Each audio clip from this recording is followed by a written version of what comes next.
Manahu, everyone. My name is Tashina Parker. I am the social impact producer for this project, Chishkale, Blessing of the Acorn, which is a video that is an accumulation of a project that has been in the works for many years. Today we have all our different collaborators here with us. And I am Miwa Kampayu from Yosemite and Kashaya Pomo as well. And I normally reside in Yelamu, occupied territory of the Ohlone people. I'm currently in Te Land in Oaxaca, the land of the Cloud people, the Zapotecs. And I want to welcome you all here today. So today on our panel, before we start the video, we have Stella Edelman and Dance Mission, who are the grant writers and the producers for this short video. We have Bernadette Smith, who is doing the dance in the video, and also she works with tribal environmental activism with her tribe. We have Canyon Sayers Roods, who's cultural carrier and also cultural consultant for this short film. Victoria Montano, who is a land steward at Sogorea Te Land Farm. Rulan Tongan, choreography for the dance in the video, and also artistic director of Dancing Earth. Esme Olivia, who composed the original music in the video, and also Linda Migraine, who is the director of the video. So I want to welcome you all here today. And in order to watch the video in a smooth way, we're going to go ahead and drop the link to you in the chat. This is one thing that does connect us all California Indians. We all know that this acorn is something that we all share. They think that these methods and these traditions are just traditions and history, but they're not. They're life skills. Oh yeah, okay. This is fun. Hey he oh oh yo. Hey he ya ya. Hey he oh oh yo. Hey he ya ya. Atuma ki swene a hite. Tuma ma ki swene a hise. Hey ya. Chishkale. Hey oh oh yo. Hey ya. That's what we call the acorn tree. That's the name of it in our language. So it's translated to beautiful tree.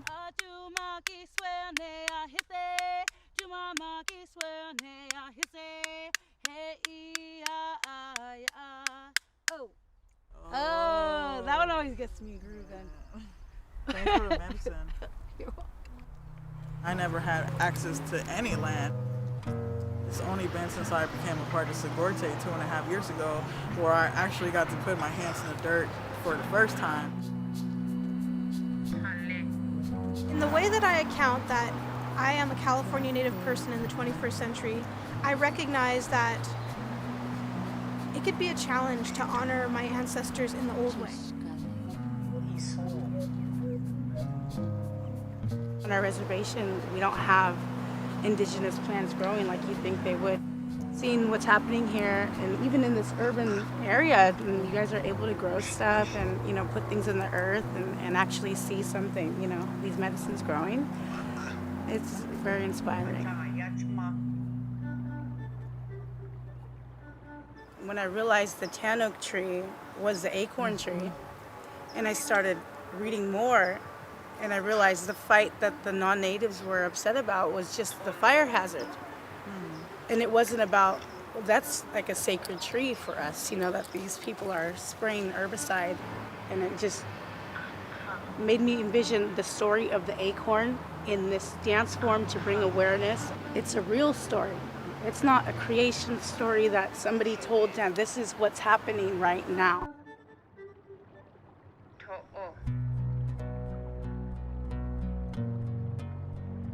This is for my family.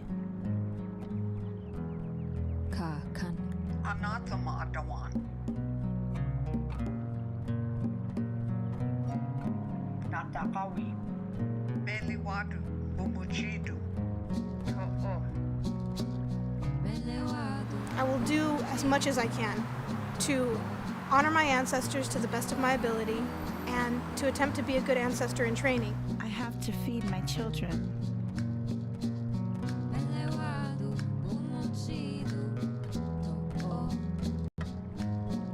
My father needs the spiritual nourishment. This is how I love my family.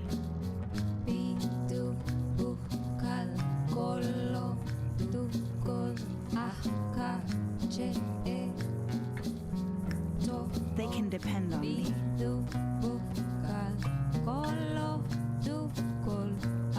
I honor them. A protection plant. They honor me. Is this a medicinal plant? This is also a medicinal plant, and it's related to chamomile. The way that you will tell the difference is by the leaves. I'll pass this gift to the next generation. This is how I honor Creator for the blessing of the acorn.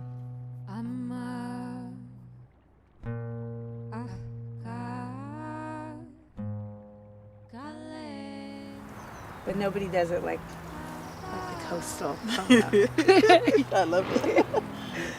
They're not quite like us.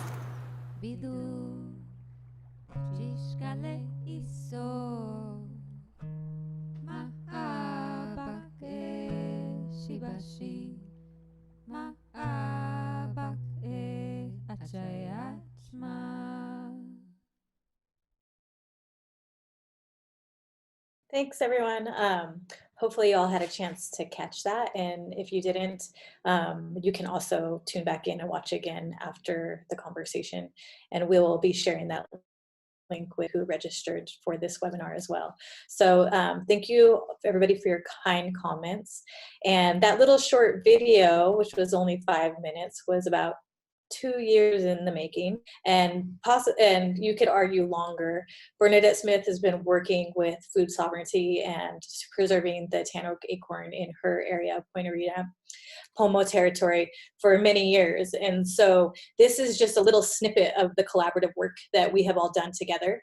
And everyone here on this panel, we've all worked with each other in this project and in projects beyond this. So as creative people and Indigenous people, we all have different talents to share and different perspectives, and also collaboratively when we work together, we're able to create just, this is just a small little taste of the type of work that we do together. So you saw dance in this movie or this film. You saw work with Native food sovereignty, both in rural areas and in urban areas.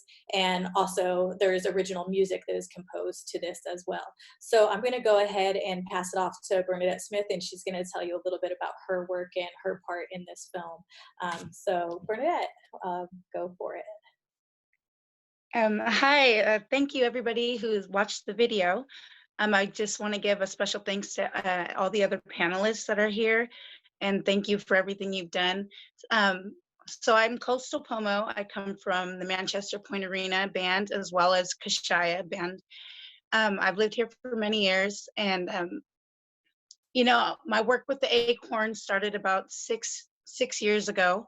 I learned about sudden oak death, which is a disease plaguing the California oaks, particularly here in the coastal areas. We have the tan oak species, so that one will be pretty much extinct within the next 50 years or so. And so it's just basically something that caught my attention, and it provoked the interest for me about what I can do to prevent this from happening, or to help my people understand the importance of the acorn, and to try to revitalize that tradition in my own area. But working with Rulon and understanding how she uses contemporary Indigenous dance to tell stories and to bring awareness to issues in Native communities, I thought would be a beautiful collaboration. And I thought the story of the acorn and how we gathered, and basically I'd like to talk a little bit about the dance itself for a few minutes. I'm a little nervous and I apologize. it's just been a real blessing to be able to work with everybody and to make this video. The girl and the young lady that was dancing with me, her name is Shirley Carrillo. She was very active with me in raising awareness about sudden oak death and bringing our community together. This year would have been the 5th year that we revitalized the Acorn ceremony that would happen here in Point Arena. We were able to obtain I don't want to say the land back, but we were able to gain access to a federally owned land base that's here in Point Arena that hasn't been used in over 30 years. And we're able to have our ceremony there. Every year it gets bigger and bigger, and we invite the community to come and see so that people can understand that, the importance of the tan oak. There's not just sudden oak death. We have forestry companies coming in, and not even forestry companies, landowners as well, just using this herbicide in the process of, it's called hack and squirt, where they kill the trees from the inside out. So we have not only sudden oak death happening, but we also have these forestry companies killing the tan oaks in mass numbers. So, trying to keep this tradition alive, and not only keep it alive but revitalize, it's been it's been challenging. So reaching out and finding different ways that we can share this story and tell this message to people across the United States and all through California, it's been a real beautiful thing to be able to work with Dancing Earth and Dance Mission and Sogorea Te, and yeah, thank you, everybody. Thank you, Bernadette. We're going to go ahead and pass it to Canyon. Canyon, tell us about your work on this project. Nishmin Tuhis, Countercut Canyon, Coyote Woman, Sarah's Roots. Are you able to see me? There we go. My name is Canyon Coyote Woman. I come from Indian Canyon Nation, daughter of tribal chairwoman Anne Marie Sayers. And Indian Canyon is in Ohlone Territory. And our nonprofit is called Coast to Known Indian Research. Because I am a cultural representative of my community, there are times that my coyote wily self is very proactive in reminding people that it is important to honor truth and history. And in the film, my quote is actually, "I will do whatever I can, whenever I can, for as long as I can, to honor truth and history, to honor my elders and ancestors to the best of my ability, and to be a good ancestor in training." That being said, I feel blessed that I've had many opportunities to work with Dancing Earth and Dance Mission Theater and so many community members, beautiful artists. And when I heard about Bernadette's story, I was really motivated in saying we should really celebrate the story and get it out there, because there are many times that I, as an Indigenous person in the Bay Area, there are communities and businesses and agencies who want Indigenous peoples to be involved in possibly land acknowledgements and other gatherings. However, they either want Indigenous peoples to do things the old way, or a blessing, or they want the native to do the song and dance routine in some form or fashion.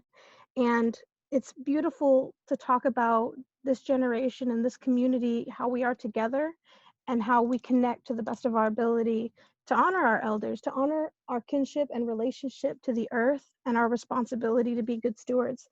So I was really motivated in trying to get a grant, and community members like motivated because I don't have the skills. So I was like, please, I will do anything. Let's get them together. So I was just really happy to attempt to be a catalyst in bringing community together for this. So I love Dancing Earth. Rulan is so amazing. Tashina, you are organizing that. And I'm just so honored to celebrate this opportunity of this film, the screening, because there's going to be beautiful projects in the future. And I'm honored to be here. I am Mutsun Ohlone and Chumash with a little bit of Euromut ancestry. And currently I am in Huichin in the East Bay. I come from Indian Canyon. the only federally recognized Indian country between Sonoma and Santa Barbara along central coastal California. And I'm happy to be a part of this project. And I'm going to pass it off to Vicky. You there? Yeah, thanks, Canyon. Thank you, everybody. My name's Victoria. I'm Yaki, Mashika, Two-Spirit. And the way that I became involved with the film is just through building relationships, through working with the Sogorea Te Land Trust, which I've been a part of for the last 2.5, going on 3 years now. And through that work, I've been able to build relationships, like I mentioned. And I happened to meet Tashina through one of those, through one of our Native organizations. We're all about working with community here in the urban rest, what I like to call it. And through Sogorea, I was able to actually have my first experience of actually putting my hands in the dirt, like I talk about in the film. I never had any kind of land access, and even then, I'm still a person that occupies stolen land, and I'm born and raised here in East Oakland. Its traditional name is the village of Huichin.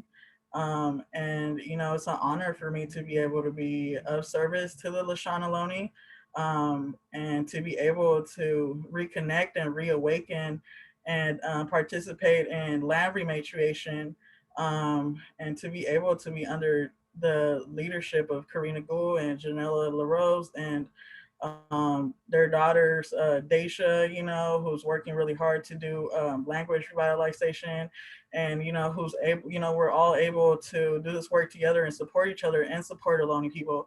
And also to, keep talking about Ohlone people in the present tense, and let everybody else know that they're still here. So thank you for letting me be a part of this film, short film, Bernadette. It was beautiful meeting you, and thank you so much for your work. It's so necessary. We need people like you, Tashina, and everybody else, Canyon. And I'm gonna pass it on to Roland. Thank you, guys. Greetings. It's an honor, pleasure to be here amongst community.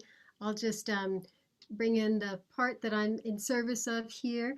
I think it connects to my matriarchal lineage. My grandparents are buried at the foot of the Golden Gate Bridge. They were people who shared the Pacific. They came across from Luzon Island, and I've been, in more recent years, I've met up with Pomo people through the Banca Canoe Project, who said this is we share the waters. So in that way, I feel kinship, but I also need to take responsibility to move out from being, even as an Indigenous person, an uninvited settler, and to use the gifts that I have to be able to make good relations on the California land that my mother's side of the family have made as their home. So, I think of the role of choreography, and to me I use the word dream visioning, and people might have, an idea of what that is and where those dreams might come from. I think maybe perhaps this dream came from the California Earth herself. And first, there were various strands, which were mostly in the form of amazing women. And the dream might have been happening. And then there's different things that sort of coordinate so that it can come to life. For me, part of it was Emily Johnson, who's here today. She's an amazing Native Alaskan woman. And she had met the beautiful young dancer you see, Shirley. And she said, Roland, I know you're in that area a lot. I'd like to commission a dance for Shirley to inspire her and, encourage her. And, I go into my intuition a lot. And I thought, well, what could inspire her and encourage her more? I mean, I'm going to bring what I can from the outside, but really it's about the women in her own community that can be the true inspiration, be the oak tree for her beautiful acorn. And that person was known to me already, Bernadette, met through the amazing Tashina, who was helping coordinate it and getting her friends to host us on their floor so we could all make it happen. These are all the behind the scenes stories that, the things that we have to put together so that these dances can emerge so beautifully. And so like all these strands started to weave together as a basket. And, you know, I think my role was to watch and listen with every part of my being. So the choreography is not, you know, someone coming in and saying, oh, here's what I want to see, or let's take this and use it as an inspiration for choreography. Bernadette had a very clear mission, which is that she wanted people to know this story. So that isn't about abstraction or, you know, it's about something that's very real and very specific. And I wanted Shirley's little friends, her grandpa, I wanted people from the community to see it and be able to tune in like, oh, that must be the part when they're grinding. You know, some of it is very much just coming from watching Bernadette's movements as she's telling the story. Many people who are bilingual also tend to be trilingual. So if they have familiarity with more than one language, they tend to remember their, you know, most indigenous way of communicating, which is talking through hands. So a lot of this comes from Bernadette's incredible expression. And on top of that, Shirley had an interest in, you know, sort of upright, kind of elegant dance style. And so I tried to bring in part of her hopes and dreams for that as well. So just really trying to bring in my skills to facilitate. So it's just very honored for the process. And I'm going to be passing along to Esme, who is not only the composer, but very much involved. She's a dancing earth artist, so she's an incredible dancer. She was coaching Bernadette and Shirley and working on the educational component, how to translate this into fun exercises for the Pomo youth. So she's an incredible artist in every way. And Esme, passing it on to you. Hello, thank you, Rulan. Yes, my name is Esme Olivia. I am currently in occupied Tiwa lands known as Albuquerque, New Mexico. And I've been really honored to be a part of Dancing Earth for the past 3.5 years. And I got to be part of the making of this dance. I came in a little after the process had begun, and I got to help model some of the movements, just kind of learn the dance with Shirley and Bernadette and model those movements for Shirley, which was really fun. And I was really honored to meet Bernadette and get to sing with her and just learn more about the story of Chishkale, the beautiful tree, this nourisher for so many, for those human and beyond human. And so I love to learn different languages. And I was lucky enough to have Bernadette be willing to show me some resources. And so I can, I'll share in the chat after I'm finished speaking a link to a Kashaya Pomo online dictionary, where there are words with visuals as well as sentences, and they're spoken by the words are spoken by 3 different elders, and whose names are in the credits. And sorry, I'm having internet issues, so I was planning on using both screens and I only have one, so forgive me for that, please. And there was another resources that had whole sentences spoken by 2 other elders. And so I used those resources to learn some words in Kashaya Pomo, words for acorn and beautiful tree, and for all of the, for various tools that are used in the processing of the acorn, because as is illustrated in the dance, there's a lot of work that has to happen to go from having an acorn on the ground that is gathered to then being made into the super nourishing superfood of to'o, the acorn mush. And so I'll just say the words in my humble non-Kashaya Pomo speaking accent. I say, or we start with ama, which is the ground or the earth, and then ahka, which is water. And that earth and that water combines with hada, the sun, to help nourish a tree, which is kale. And then, so I'm saying, I go, ama, ahka, kale, hada, to all of these beings, we are your children, yake nataya. And Yake Nataya was a phrase taught to me by Shirley Carrillo's father, Clarence Carrillo, who Bernadette was kind enough to have me meet and learn some phrases from and check some pronunciation with. And from there, there's the word Yahui, which is thank you, giving thanks. And then I talk about Bidu, this is the acorn, Chishkale, beautiful tree, Tanok, Iso, seed. So acorn, seed of the beautiful tree, the Tanok. You are ma'a, your food, bak'e, for shibashi, the animals, your food for the animals, ma'a, bak'e, achayachma, you are the food for we the people. And achayachma, from my understanding, is more like a word that would be said by a Kashaya Pomo person for the people, the Kashaya Pomo people. So I'm a non-Kashaya Pomo representative. I forgot to say in my introduction that I grew up here in Tiwa Lands, Albuquerque. My dad is from Holland and my mom is from Mexico. So I'm a mixed mestiza peace treaty. Yes, and Rulan is doing the hand motion of the two weaving.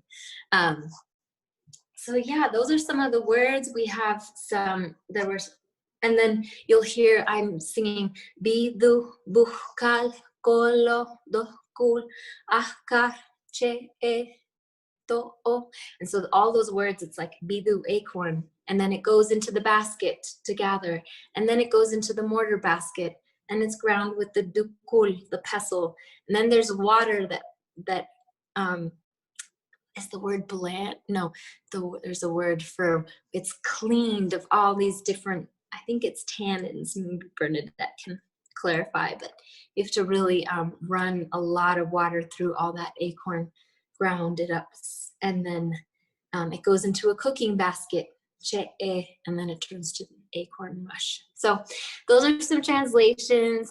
I'll share the link so you can check out. There's some really, it's a beautiful resource that was put together by some folks working from the linguistics department at University of Pennsylvania. And yeah, I am just hopefully it can help promote learning the language. And the other voice that you'll hear on the track speaking in English is Bernadette's voice saying, I have to feed my family. This is nourishment for my father. My father needs a spiritual nourishment. So I'm really glad I got to help create this track and work with Bernadette. And yeah, it was one of my first projects producing in Logic. So I got to learn a lot along the way. Yeah, Belewado means everyone come. Bumuchidu, it's time to eat. So thank you for everyone responding to that call of Belewado to be here together on this Zoom panel. And yay, all right. I'll pass it along to Linda.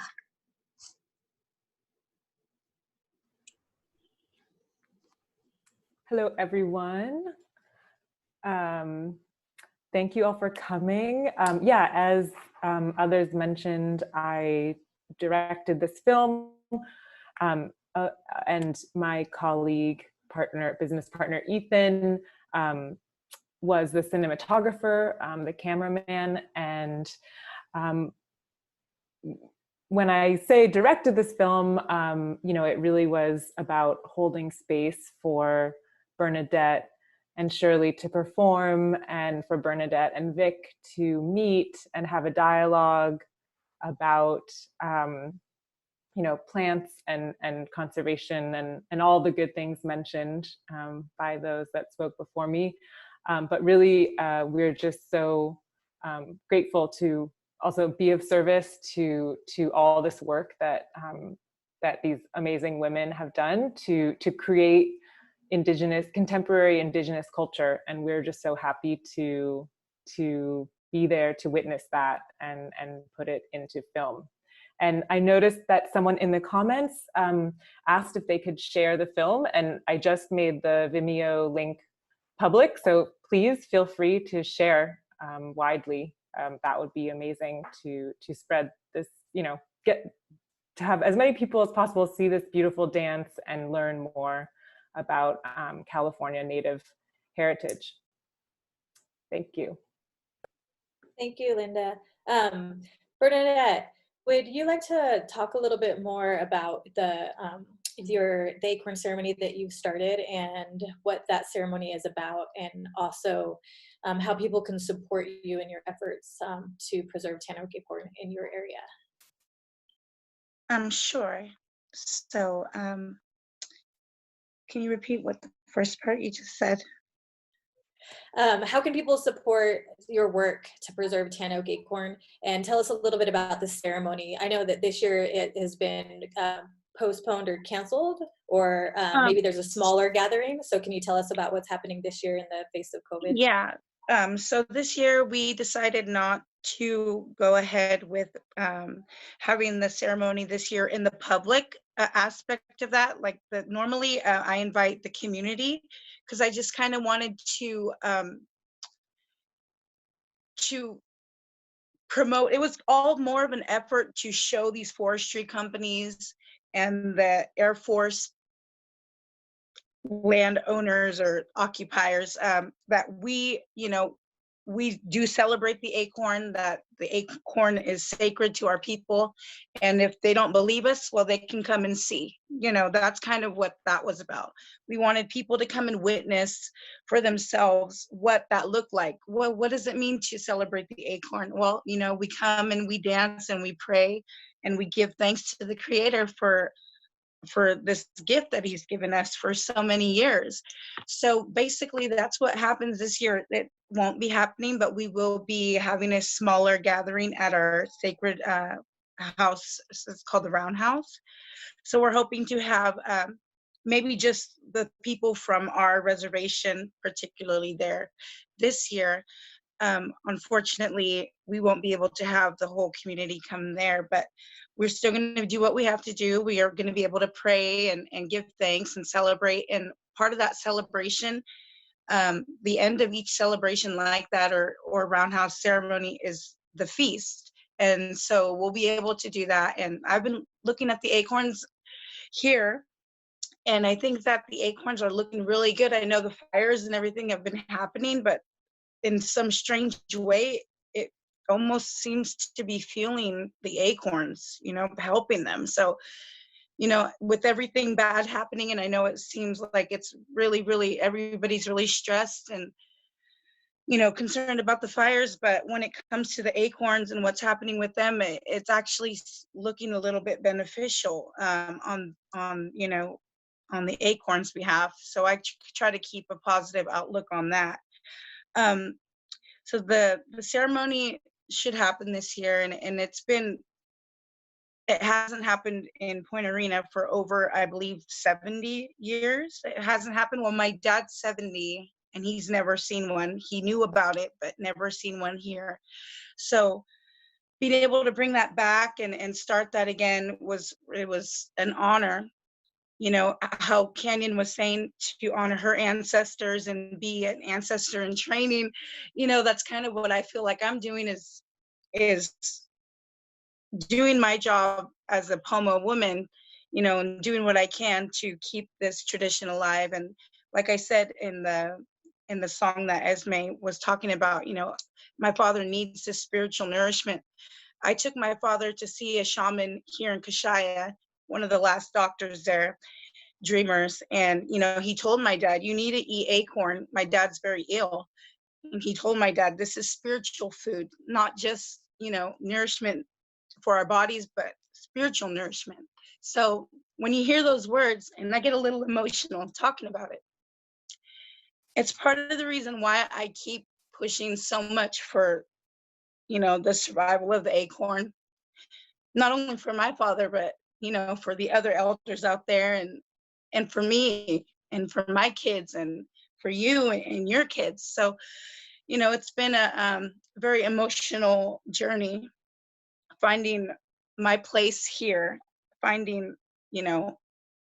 my job here on earth while I'm here, the things I'm supposed to be doing. And for the creator. And, you know, Acorn is just, that's just where it's at for me. And I'm really happy. And I seen Emily Johnson on here, and I just wanted to let you know that, you know, seeing your play or your performance Catalyst, it was really the beginning of everything. And, you know, the storytelling and just the impact that I seen that it had on me, you know, bringing these Indigenous stories to for people to see it. And also Daystar, seeing her work, you know, and the impact I seen that it had on me. And that's just coming from a young girl from the reservation that never seen any kind of, you know, contemporary dancing like that.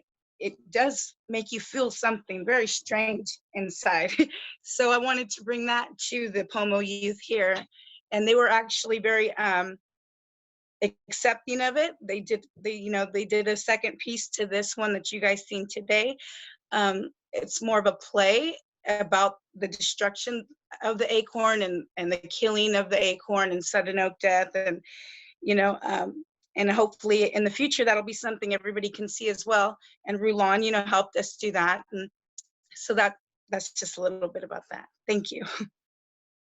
Thanks, Bernadette. That was wonderful. And I want to acknowledge Galia, who said in the comments, with the fires going on and knowing the fires help tree cones explode and reseed the earth, so with the acorn, that the acorn will be reseeded to the earth through the fires. And so that's part of just the land stewardship that fire naturally had an occurrence and a place in Indigenous communities. And I know that right now we're going through a lot of trauma in California with a lot of the fires, and the Creek Fire, which is in my territory, encroaching in on Yosemite. It's scary when these happen, but also there's rebirth in the destruction as well. And talking about the dance, so there was a question from Nina, and this is a question open to all dancers who contributed to this project, but the question is, as uninvited settlers on unceded Ohlone lands in the East Bay, how might we bring ourselves as dancers to honor the acorn, the tan oak trees, and this land where we live?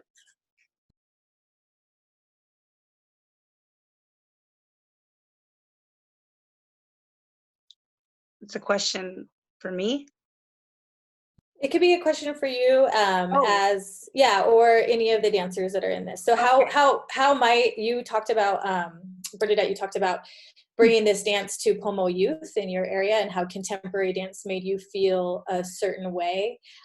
Maybe just elaborate a little bit on that feeling of experiencing contemporary dance and telling story, and then also maybe traditional dance and how they relate and maybe how they're different. Well, definitely how they relate. When we dance traditionally, it's in prayer, you know, and that's kind of what I told the kids to do when they were learning this dance and moving like that. I said, you know, remember, we're dancing, we're doing this so that we can spread this message about what's happening, that people will learn about what's happening, you know. So when we're dancing, just like when we're dancing and praying in the roundhouse, when we're on, you know, in front of these people or on the stage or wherever it's happening, you need to still be in that same spiritual mindset, because when we're dancing, we're praying. And, you know, we performed it at the Native American art show they had here in Gualala, California. That's right where we live. It was hosted by Eric Wilder, a local artist here from Kashaya. And he had an art expo for Native artists, and we brought it there. And a few of the elders from Kashaya were actually in tears, you know, crying and telling me, you know, like, thank you for doing this. And it made them feel, you know, I know the feeling, what they're talking about, when you can't put words to it exactly, you know, but it's that prayer, it's that spirituality. And that's the big difference that I see with this type of dance, with this type of work and message behind it. And, you know, like I said, seeing that with Emily and Rulon and Daystar, and, you know, I was hoping that what the kids did would be able to ignite that same emotion in our people. And it did. And, you know, I have elders, like I said, told me and testified to that happening. So even if, you know, it never gets performed again, whatever happens in the future, you know, just hearing that and knowing that it actually did happen in that way, you know, it was beautiful for me to hear that. Thanks, Bernadette. Yeah, it is such a deep expression of contemporary dance and how we relate to ourselves as Indigenous people, both drawing from tradition and history and ancestors and teaching and prayer, and then also how we express ourselves in contemporary ways. Rulan, would you like to elaborate a little bit on that? You know, I feel like it's always what I was saying about listening and, you know, like maybe letting people know what you have to offer and then listening for how you can be of service.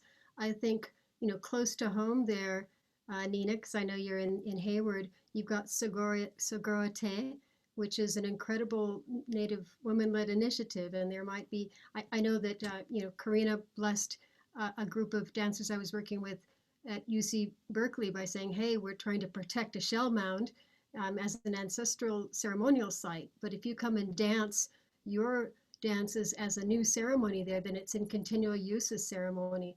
And that was after, you know, some relationship building and all of that. So there might be ways to grow that relation, listen in for cues close by, and, you know, that starts to connect you with the whole line of incredible Native artists and activists. And, you know, when can dance be of service? Like when Bernadette says, I'm having an Acorn Festival and I need you to come and dance around an oak tree, you know, it's starting these relationships so you can be of service when the time comes. Yeah. Thanks, Rulan. So we had a question about food sovereignty, and is food sovereignty movement a part of the tribal youth ambassadors of the California Indian Cultural Museum movement and Acorn Bites? That's a really great question, and officially, no, we are not, but we collaborate a lot with them. They're great supporters of all of our personal work and then all of our work with Dancing Earth, and then we're looking to always collaborate with the California cultural, or the museum in Santa Rosa, and also want to put a shout out there for their Acorn Bites. They've been doing youth work up there for a while to create these really freaking delicious, tasty Acorn Bites. And I know Canyon worked on this. So Canyon, can you elaborate a little bit on your participation in that project with the Acorn Bites, and then also tell us a little bit about the food sovereignty work and how that's related and kind of ties into this project? Definitely. I recall being part of a few conversations as a panelist around food sovereignty, especially around acorns. With those youth, I feel lucky to have witnessed a lot of their beautiful work. I know there was a struggle with logo and packaging, and so I believe I was part of the running up on being a graphic designer for a logo at one point in time, and then waiting on packaging opportunities, which Western settler colonialism gets in the way all the time. That being said, food sovereignty is so very important when it comes to decolonizing our diet, re-indigenizing how we approach our methodology of being good stewards of the earth, and the considerations about how we make the decisions about how we impact lives. When we think about, well, I can offer a small story. My mother, she said, when I was a young girl, I was about 5, she had a guest and she told him, we're gonna have lunch and my daughter's gonna make a wonderful salad. And she goes, go out, Canyon, and do it the right way. And this gentleman is like wondering, what did she mean? He's looking out the window and he's looking out every window and he's looking for a garden. And he asks, I don't see a garden. Where's your garden? Where'd you send your daughter? Right then I came back with a big basket full of edible roughage. I had Indian lettuce, or some people call it miner's lettuce, chickweed, and watercress. I even got some bay leaves because I was going to make some tea. And my mother says, it's all around us. And he asked, what does it mean to do it the right way? And my mother has always taught me, if I have tobacco or prayer or a song or even some of my hair, nowadays, I even offer it a little compost tea to make an offering to this relative, to thank this life lived and the gift given, to consider how I might engage in an ethical, sustainable harvest, to not take from the beginning sprouts and to not take from the last, and to not take too much. And so that being said, it's really important that when we talk about decolonization, we talk about re-indigenization, that we are conscious about our decisions, not only how they impact ourselves, our family, our environment, but 7 generations in the future. How is it that our actions and words might be considered?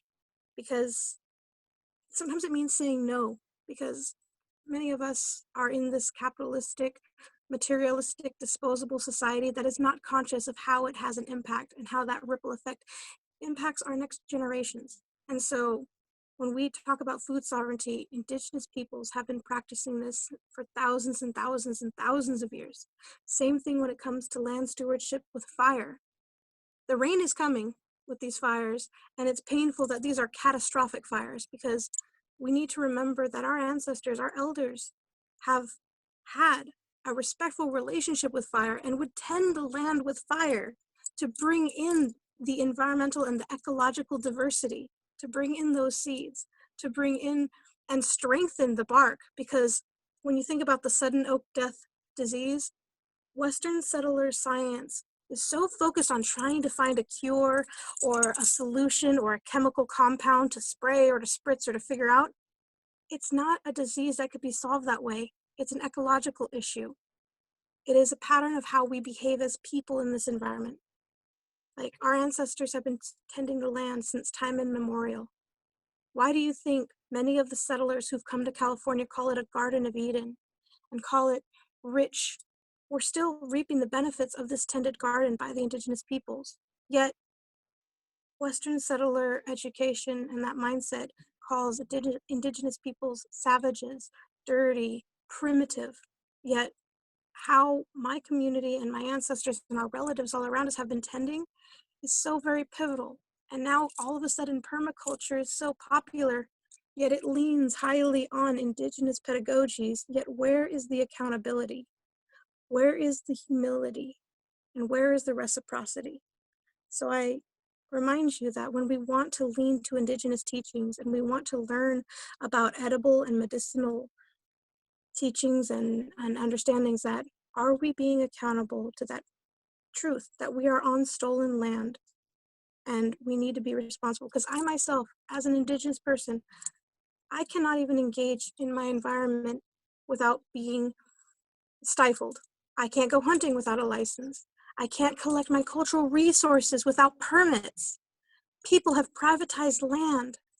People have hoarded, and they say, this is my asset. I have deed to this. And then there's New Age community members who are saying, we're all entitled to this. We all deserve this. And it's like, I have to be patient because we are all impacted by colonization. And I recognize that even our own relatives with European ancestry have also been colonized. Even our community members have all had Indigenous ancestors that have all had earth-based spiritual teachings. And I highly recommend that people honor the past to shape the future. So that is what I try and do all the time, is talk about this. So I'm glad to share my perspective here. So thank you. Yahui. Thanks, Canyon. You always have such great, great stuff to say and a beautiful way of saying it. I want to acknowledge that we have about 4 minutes left. So if there is any last questions that people have out there, we had a few in the Q&A, and then you can also drop them into the chat. I want to remind people that the link will be sent out to you for the video, and we also shared it various times here on the chat as well. And Linda made it public too, so please feel free to share. It will be hosted on Dance Mission's website and then also on Dancing Earth. And I want to remind everybody here that attended that we really appreciate you for being present, and I'll say Yahui to all of you for coming, and that this is just a small little snippet of collaborative work that Indigenous people are doing together. And so everyone here in this circle that has joined us tonight that worked on this project has just an endless wealth of talent and creativity. And this is just a small little sample of what comes together: music, dance, film, storytelling, land sovereignty, food sovereignty, and all of us living in California, you know, California is home to, you know, hundreds of tribes and hundreds of language groups, and most people don't have land. You know, most of us don't have reservation land. Most of us don't have land that is our own because it's still occupied. And so all of these contemporary issues that we're working on affect everyone in the urban environment, in the rural environments. And I know that all of us here are going to be continuing to do this work until the days that we pass. So there's one more question in the chat, and it says, this is from Jennifer, is there anything within the colonial political world you would like non-Native people to do, like a bill to ask representatives to support, etc.? So I know Kenyon does a lot of political work, so I'm going to let her take this one. I really would recommend that we acknowledge the United Nations Declaration of the Rights of Indigenous People, aka UNDRIP, that we consider creating committees to acknowledge the rights of nature.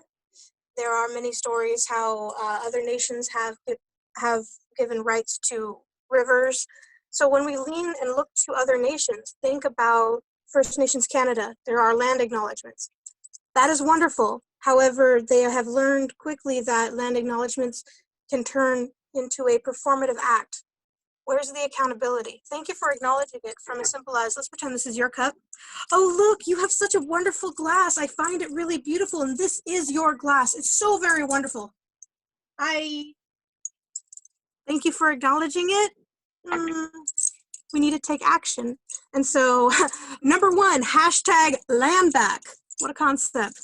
However, I also just want to say that imagine if we had the House of Representatives and then we had like an Indigenous lodge, like everything has to go through all of those parties before it ever gets passed.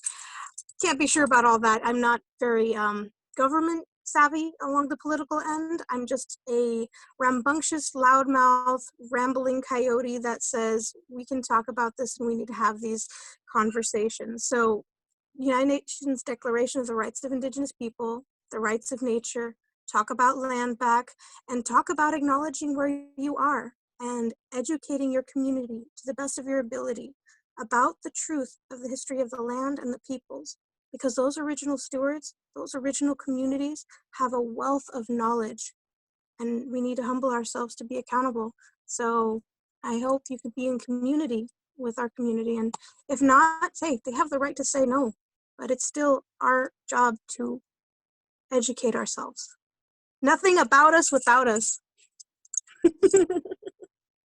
Thank you. Thanks, Kenyon. That was amazing. And also want to hand it to Vic real quick to talk to us a little bit about the Sogorea Te land tax and how people can support in the urban area. Vic, can you tell us a little bit about that? Sure, thank you. Oh yeah, the way you guys can support our work, the Sogorea Te Land Trust, is by paying the Sha'umi land tax, which is a voluntary tax for occupying unceded Huichin Ohlone Territory here in the East Bay. And I just want to encourage everybody here that's watching to look up traditional burning. I know Bernadette brought that up. And just listen to Indigenous people, you know, like food sovereignty, like, you know, it also has to do a lot with taking back all of these medicines, you know, like, and bringing back that knowledge and stepping away from like pharmaceuticals. And so I just kind of just wanted to just say that right quick, you know, and I encourage each and every one of you to like look deep into your ancestry, and also be very conscious of not appropriating Indigenous medicine. Thanks. Thank you, Sheena, and everybody. Thank you, thank you. So we're gonna wrap it up. Thanks everybody for coming. Thank you, Dance Mission Theater, for producing this little film, and then also for supporting all of the dance and social justice work that you all do. And thank you, Rulon and Dancing Earth, for also supporting this and birthing this creative dance. Esme, for the beautiful language. I am just so blown away by your language ability and your ability to turn it into song. You do not even know how much it inspires me. I dream of that and dream of these just beautiful songs coming to me at night. Bernadette, you're such a powerhouse, such an amazing, amazing woman. Your youth work, your culture work, your singing, and your just general badassery. I freaking love, and as well Vicky, and I really appreciate you, and every time I see your beautiful smile, it just warms my heart, and I love working with you on this project and Bates, and I hope to work more with you on many, many different projects in Canyon as well, like always bringing us the knowledge, dropping the knowledge, and doing it in a beautiful and just direct and right and intelligent way. I love seeing all these beautiful, intelligent Indigenous women just like holding up the community and also propelling us forward into the future and bringing tradition and our ancestors with us. So thank you all. Thanks, Linda, for producing this beautiful film, directing this beautiful little film, and yeah, it was so wonderful to work with you all on this project and can't wait to do more. Thanks everyone for coming. All the links will be sent to you. Resources too, we have a lot of them there in the chat, and yeah, yahui. And thanks Stella. She's behind the screen on this, and she's the one that really spearheaded all of this and made it happen into this beautiful film that I've watched over and over and over again. So love y'all.